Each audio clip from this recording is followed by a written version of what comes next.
NHL 24 is here. The gameplay trailer was just released at 11 p.m. here on August 16th, and it could not have been any better. One thing that EA seemed to really focus on this year was adding more realism to the game. The first thing that we'll talk about here is crossplay.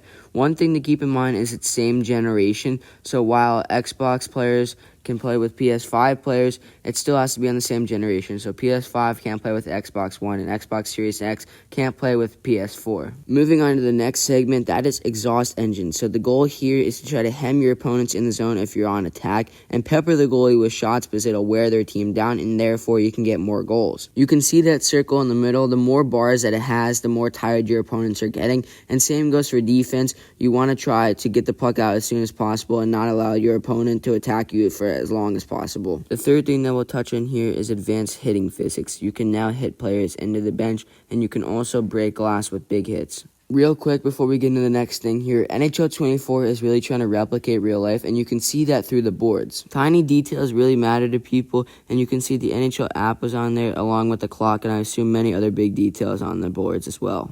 Another big add here in NHL 24 is one-touch passing. In prior games, the player that you would try to pass to would always just catch it and never one-touch it to another guy, therefore allowing your opponent to catch up with you. So this is a big add in NHL 24. And finally, the last thing we'll talk about here is human goalies. Here's a clip of Sorokin with the Islanders. The guy states that if you move the left stick and let go of it, the goalie will come back to the middle of the net. They also added where you can guess where shots are going, and this will allow you to make an increased chance in the save, but if you guess wrong, it'll go in the net. Hopefully you guys enjoyed this video and now know everything that's coming in gameplay in NHL 24. Thank you guys for watching, and don't forget to subscribe.